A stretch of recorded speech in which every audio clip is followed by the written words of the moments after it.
This is the Retirement Solution Podcast with financial advisor Jon Hicks, founder of J. Hagan Capital.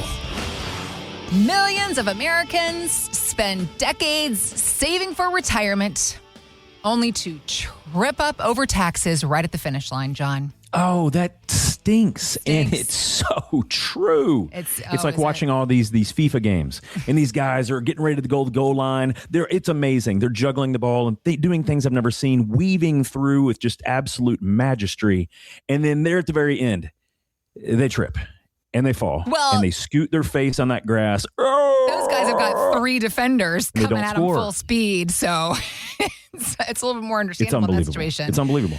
But that's what it makes me think like. It's like, oh my gosh, we've done all this work. We've killed it. We've gotten all the way down here. And then boom, something blindsides you and we get wrecked. Yep. Kind of like taxes when we're in retirement, dependingly on where we saved our money. Yeah. Heather, can you believe it?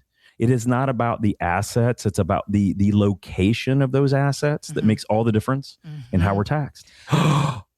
We can talk about that today. It seems so simple, but for many people, let's go back a little bit. There was this headline on this article online that I read that I wanted to ask you about, and it said just that. This is the headline. Millions of Americans spend decades saving for retirement only to trip over tax bills at the finish line. So this article goes on to talk about we need to have more than one type of account in our overall retirement savings account and or portfolio.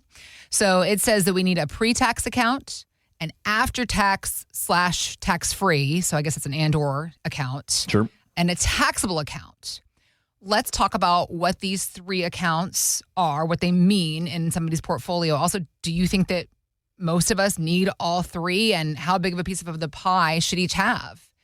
Absolutely. Great question. So everyone's different, right? So this is the one interesting thing about most tax designs or the things that we do in our office. Every human being is going to be different. Your age, your health, how long your parents lived, what year you want to retire. Is it a good year or bad year for the markets? Is it a good year or bad year for some of your portfolio holdings? Everything about an individual person can completely change what they need to do for their tax design, right?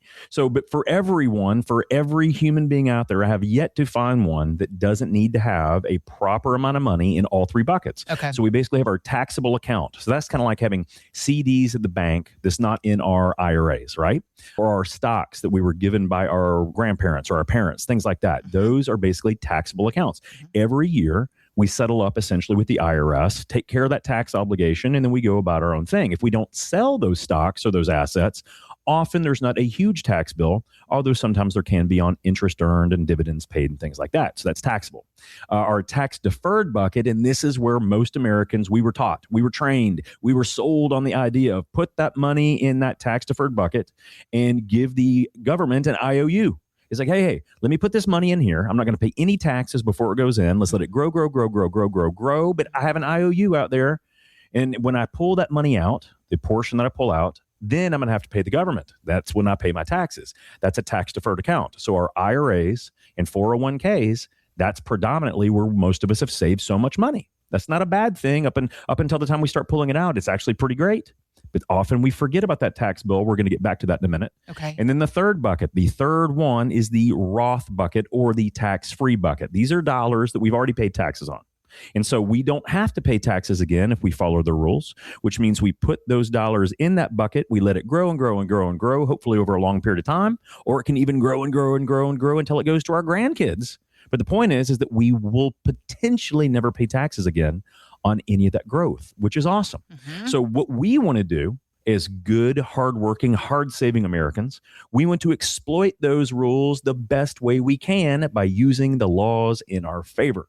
So for most of us, there is truly a mathematical formula. I know it sounds crazy. It sounds like it's deep space or something like that, some science fiction. But no, there is literally a mathematical formula for most of us based on our age, how much money we want to spend, and where we pull those dollars from to figure out how much money we should have in each bucket between tax-free, tax-deferred, and taxable. Believe it or not, there is. So for most of our clients, it's basically we ask them the question, hey, if we could generate an extra $20,000 or $30,000 of more income from your exact same portfolio, would you spend it? Now, here's the amazing thing. Everyone says something different. Some people say, well, could I potentially run out of money if I have that? No, Absolutely not. It's just we're going to be spending some more money instead of saving some more money. Some people say, oh my gosh, John, that would change everything. I could do that Viking River cruise we talked about. I could rescreen the back porch just like we have talked about for the last 15 years. I absolutely would use that money. Well, if we're going to use that money, believe it or not, it changes our tax strategy. Now, there are others, Heather, on the other side that say, John, if you gave me an extra 20 grand, I don't think we'd save it. I mean, we actually did the Viking River cruise and we paid off everything, and we wouldn't mind giving some more money to our kids or grandkids. And just like you've said all the time, do your giving while you're living. Yep. But honestly, I don't think we'd spend it. So that means they're going to be a net saver. Now, they have a lot more that we can do when it comes to tax strategies. How do we get the right dollars in the right buckets so that they pay not only the least amount of taxes over the course of their working lives, then over the course of their retired lives, but here's the big one. Can we potentially get it at a lower tax rate for their beneficiaries? 3-generational potential wealth transfer. That is where it gets exciting and challenging. But we don't lead there first, because the main thing is, if someone would rather say, John, I love my kids. I love my grandkids. I think they're great. But I educated them. I took care of them. I fed them. I nourished them. I gave them all the things that I could give. And I've kind of done that. This money is for me and mama. This is for us. We want to use this for us. We may never want to do yard work ever again. Mm-hmm. Or we may want to put up a pole barn and only work on restoring old Oldsmobiles. Whatever it is, doesn't matter. But when they say, I want that last check to bounce to the undertaker, I just smile, because that is truly just a different thought process. It's what they choose to do. And I love it because we can create those strategies. Okay. They take completely different tax strategies, right? So the reason I'm talking about all this is because many people have never been shared that information. Okay. Even if you got a great CPA, he probably does not do what our CPAs in-house do, because our CPAs do not file tax returns. That's not what they do even remotely. What they're looking for is how to strategize and use the tax code as it changes to keep the most money over the course of retirement in our clients' accounts, in their pockets, and to go to their kids, grandkids, great-grandkids, into a dynasty trust, whatever it is they want. They don't care about the tax code for that minute. They care about what it's going to do over the next 20, 30, 40 years of their lives or their kids' lives. That is what our guys do. So amazingly enough, because people are not aware, I see what you're saying, John. Instead of saving $1,000 in taxes this year by taking this deduction, if I maneuver some money around, we call it asset shifting. If we shift assets correctly, we may save, instead of saving $1,000 this year, we may save $30,000 over the course of our lifetime in retirement. Which would you rather have? Now, some people say, well, John, I'd rather have the $1,000 now. No problem. We can do that. But the majority of people say, are you serious? If I just maneuver this stuff around, I can maybe save 30 grand on my tax bill in the long run, and my kids may not have to pay any taxes depending on their situation. Yeah. Well, why wouldn't I do that? It's up to you. What do you want us to solve for, right? Everything in our firm, everything about what we do. I mean, this show is called The Retirement Solution. We want to solve it with you. Right? Not for you, with you. You tell us what all of the variables are, and we want to find out mathematically and based on laws, how can we get that right specifically for you? And by the way, this does not mean we're creating the perfect plan. There is no such thing. We literally just want to create a plan that you can stick with, that you understand, and that not only works today, but as it evolves and as life changes and throws us curveballs, it's flexible enough to change with us. That's what it's about. So when it comes to taxes, everyone needs to understand is just because you have a great CPA, you may have a great CPA and a great financial guy and a really good insurance guy. But if they don't talk to each other, then not a single one of them know how to fix your problems. And if they don't tell you that you have a problem, then you'll never know. So that's why second opinions are so great, in my opinion, especially if you've never had a written tax design done in your portfolio. Because the largest bill that we're going to have in retirement, believe it or not, isn't shelter. It isn't food. It's not even beef prices or gasoline prices right now. Even at these crazy levels, those aren't the big ones. It's probably going to be taxes. Probably. So if there's one thing that we can plan for over a 20, 25, 30, 35-year retirement, let's see if we can knock off a good portion of one of the biggest bills we're going to have and fix that tax problem. If we do that well, chances are we're going to have a lot more money in our pockets to do the things we want to do, to give the money we want to give, to live the life that we want to live. To your point about people that perhaps have a great CPA, have a great person that's helped them to build their wealth through market investments, those kinds of things. Or they're just a really smart DIY investor. They've done a lot of great things themselves in their working years.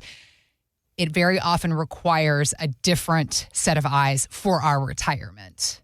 You know, it is really different because there's a lot of people, they are smart. They get their MBAs. Yeah. They did a great job making all the money. But making the money is kind of like climbing up the mountain. Mm-hmm. When you climb up the mountain, it literally requires a slightly different type of guide when you're going up as opposed to when you come down the mountain. And I know this because I have a lot of friends and they actually do this, what they call Everesting, where they climb mountains to the point where like it's getting up to the top of Mount Everest. So even though they may not be going up that huge mountain, they may be going up a mountain like 18 or 25 times to equate to that. It requires a different Sherpa, if you will, or a different guide on going up the mountain than going down. Why is that? Because on your way up, most of the time we have energy, we have the ability, we have stamina. The where we put our feet is very different. How we harness and anchor ourselves to maintain safety is very different. Now, when we get to the top and we're on our way down, guys, it changes. All of a sudden, we're exhausted.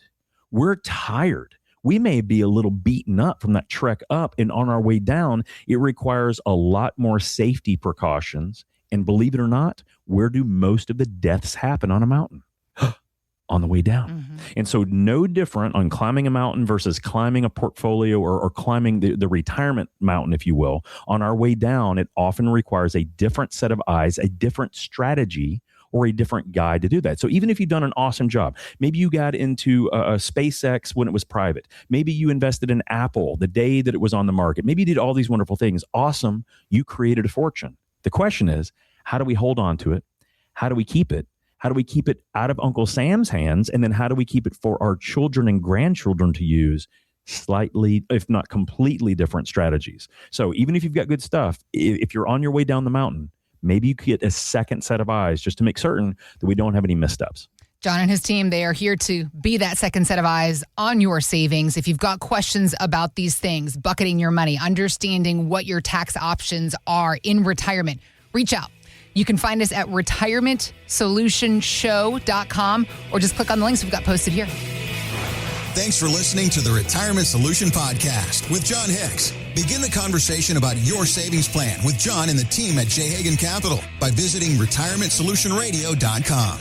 Be sure to listen to John's radio show, The Retirement Solution, Saturdays at 8 a.m. and Sundays at 9 a.m. on News Radio 840 WHAS.